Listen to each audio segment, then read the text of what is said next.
Now let's talk about a Hamilton circuit. In the last video we talked about the Hamilton path. Hamilton path is a path in a graph that goes through every vertex once and only once. And we found a couple of these where we went A to I to H to B to C to D to E to F to G. That went through every single vertex on that graph once and only once. So that's the rule for a Hamilton path.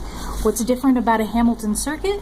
Well, a Hamilton circuit's just a special type of Hamilton path. It's a Hamilton path that starts and stops at the same vertex. So it'll start at a vertex, go through every other vertex on the graph once and only once, and then it will come back to the starting vertex. So in the case of the graph we had here, this Hamilton path, there's no way I could ever find a Hamilton circuit here, because once I cross over this bridge, I don't know if you remember that term from the first day from definitions, but once I cross over the bridge, there's no way for me to ever get back. So if I started at A and made my way all the way over to G, there's no way for me to get back to my starting vertex. So this graph here does not have a Hamilton circuit.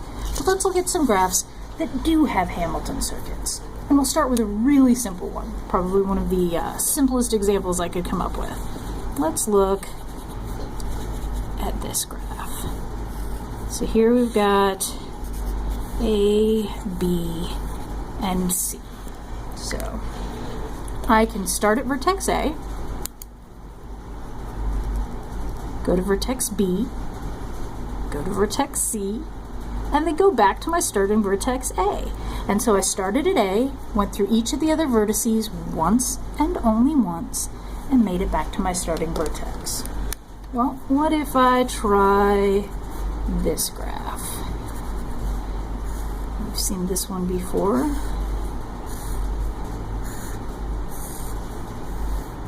Okay, so I have 4 vertices. Let's call them something different so we don't confuse ourselves. We'll call them W, X, Y, and Z. So those are my vertices. Now, can I find a Hamilton circuit in this graph?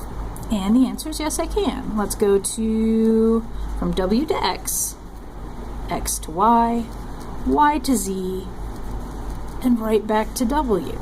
That followed the rules. I started at a vertex, went through every other vertex once and only once, and then got back to my starting vertex. Let's see, are there others? Absolutely. There are absolutely other Hamilton circuits in this graph. Start at W. I could go W to Y, Y to X, X to Z, Z back to W. So that pink one follows the exact same rules. And the truth is that both of these are a special type of graph that automatically have a Hamilton circuit. Anytime you see one of these graphs, you know that it has a Hamilton circuit. And we talked about this in class 2. These are complete graphs. That means if I have a graph with, okay, let's say 5 vertices now, because we did a complete graph with 3 vertices, complete graph with 4 vertices. Let's do a complete graph with 5 vertices. The rule for a complete graph is every vertex is connected to every other vertex. Let's see, L, M, N, O, and P. If I start at L, I have to connect it to every single other vertex in the graph. M, connected to every single other vertex in the graph. It's already connected there. N, I need to connect to everything else. And O, I need to connect to everything else. And because every vertex is connected to every other vertex in the graph, this is called a complete graph. Just like here, every possible connection we could have between vertices, we've got. Here, every possible connection we could have between vertices, we've got. So these are all complete graphs. I'll write that down here. Complete graphs.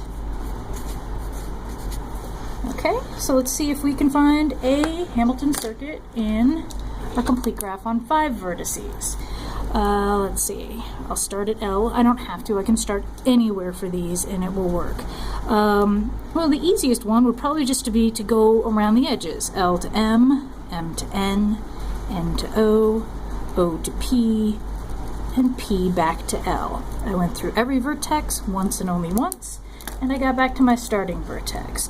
In green, what if I did the star on the inside? I think I can do the star without having to go back over any one of the vertices a second time.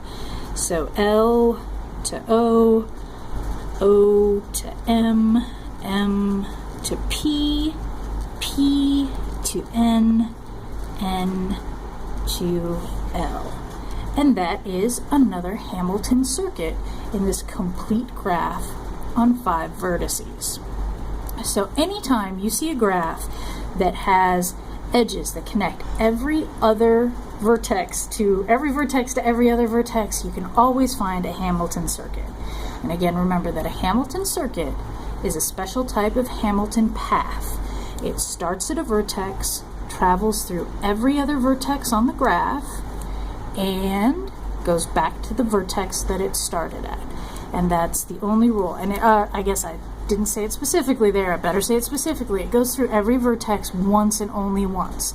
So if for some reason I go to Z here, I cannot come back through Z. Just can't happen. But there are plenty of ways for me to go to every vertex in this graph without having to go back to the same vertex again. And that is a Hamilton circuit.